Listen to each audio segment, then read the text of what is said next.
'allamtana innaka antal alimul hakim. Allahumma 'allimna bima 'allamtana innaka antal alimul hakim. Jamaah subuh yang dimuliakan oleh Allah, alhamdulillah kita masih diberi hidayah oleh Allah Subhanahu wa taala sehingga masih mau dan mampu taat kepada Allah Subhanahu wa taala. Mudah-mudahan Allah tetapkan hidayah hingga akhir hayat dengan minimal ucapan syukur alhamdulillah. Tidak lupa salawat serta salam kita hadiahkan kepada junjungan alam yakni Nabi besar Muhammad sallallahu alaihi wasallam. Mudah-mudahan syafaat tercurah baik di dunia maupun di akhirat, amin Allah. Baik, kita lanjutkan kajiannya langsung menuju tafsir. Kemarin mukadimah tafsir sudah, subuh ini kita langsung ngaji tafsirnya. Setelah dibaca ayatnya, dikaji tafsirnya, insya Allah lengkap pemahaman. Baik, dimulai dari tafsir isti'adzah, ta'awudz. Bahasa kita ta'awudz, ini bahasa kita. Sebenarnya bahasanya isti'adzah atau paling banter ta'awudz.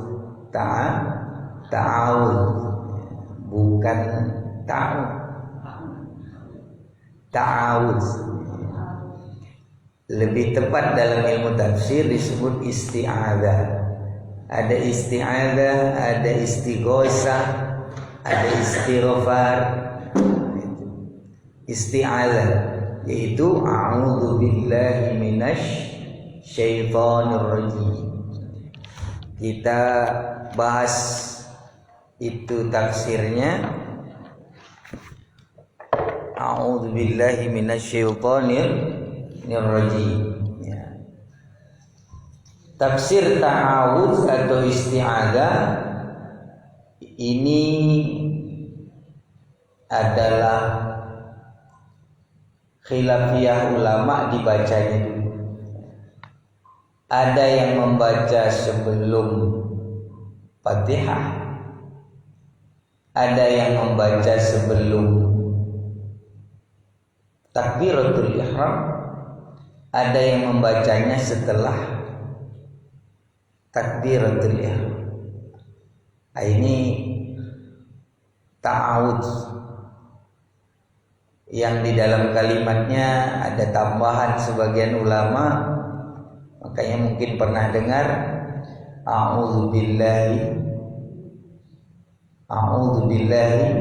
samii'ul 'aliim minasyaitonir rajim. Ada yang begitu.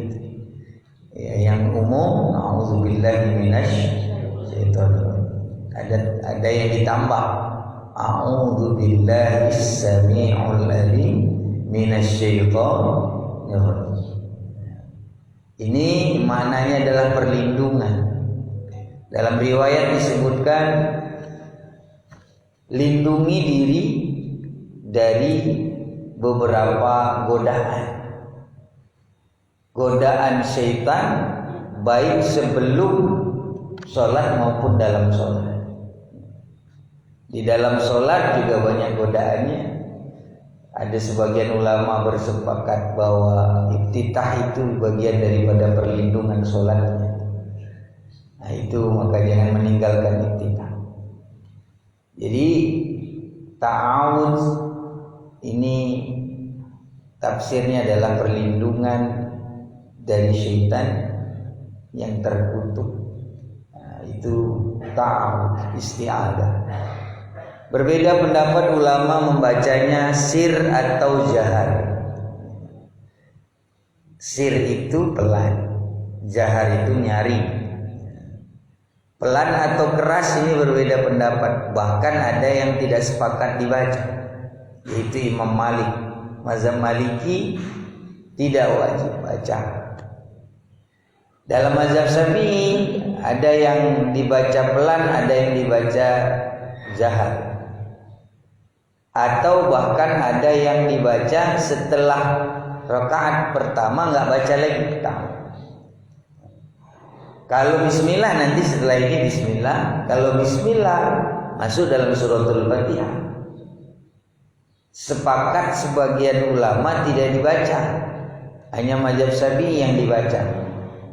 Tetapi kalau untuk ta'awud rata-rata dibaca, bedanya pelan atau jahar, nyari.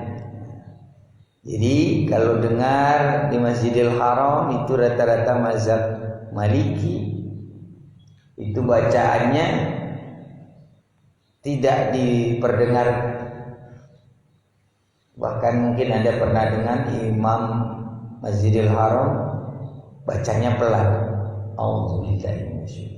Alhamdulillahi Rabbil Alamin. Ya, suka begitu ya. Dengarnya belum gitu ya. A'udzubillahi minasyaitonir rajim. Pernah dengar gitu ya? Jangan dimiripkan, saya nggak mirip memang gitu. Tapi begitulah kira-kira. Baru langsung dia Alhamdulillahi Rabbil Alamin. Kenapa begitu? Karena tafsirnya khilafiyah ulama, ada yang mengatakan dibaca nyari, ada yang dibacakan pelan. Ada yang tidak dibaca. Tidak dibaca. Cuman kalau mau pilih kapanpun baca Quran, kapanpun baca ayat Al-Quran, baik dalam sholat di luar sholat, bismillah boleh ketinggalan, tapi ta'awud, isti'adah tidak boleh ketinggalan. Itu jumhur ulama. Jadi misalnya mau baca surah apa nih di luar, saat ngaji, saat ngapain, bismillah boleh ketinggalan, tapi ta'awud tidak boleh. Karena apa? Ini janji daripada iblis menggoda umat manusia, umatnya Bani Adam. Ini janjinya iblis, dan tidak bisa tergoda kalau sudah dilindungi. Tinggal kita dilindungi apa?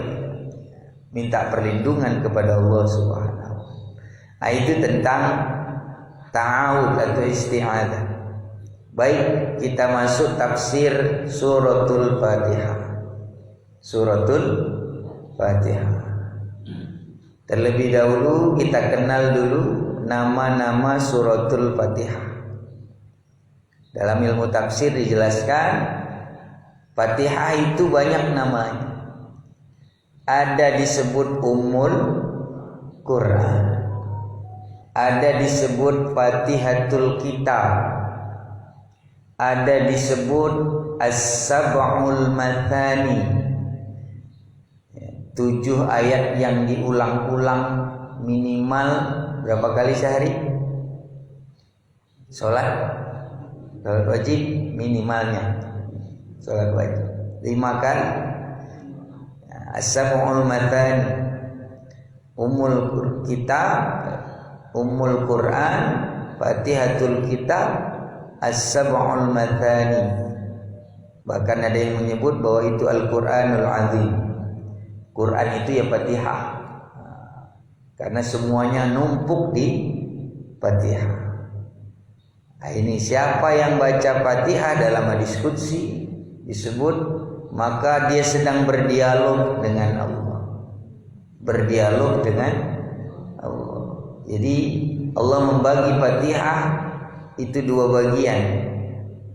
Satu bagian untuk Allah, satu bagian untuk hambanya.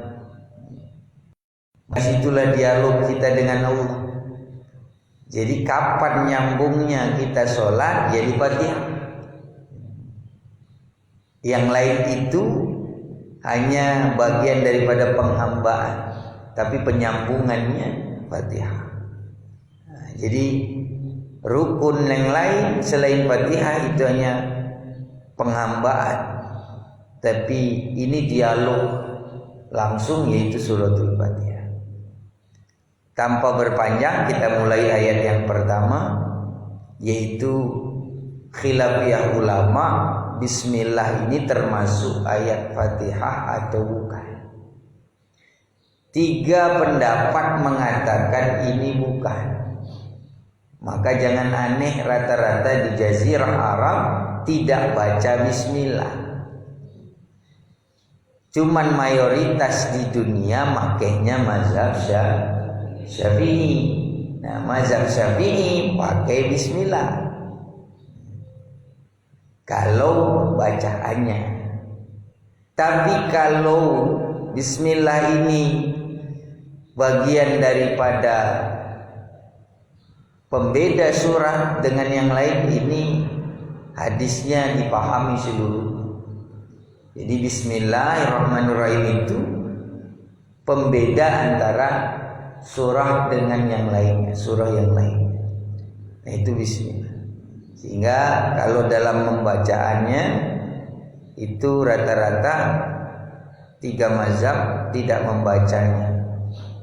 Ada yang membaca pelan, tetapi itu pun bukan diyakini sebagai suratul Fatihah. Bismillah itu dalam surah An-Naml aslinya. Innahu min Sulaiman wa innahu bismillahirrahmanirrahim. Ini sebenarnya ayat An-Naml, bukan suratul Fatihah. Itu jumhur pendapat.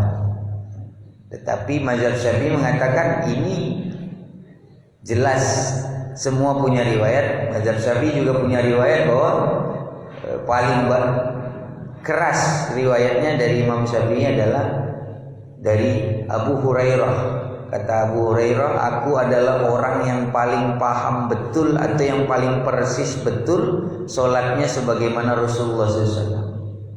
Maka Rasul setiap baca Fatihah selalu membaca dengan bismillah.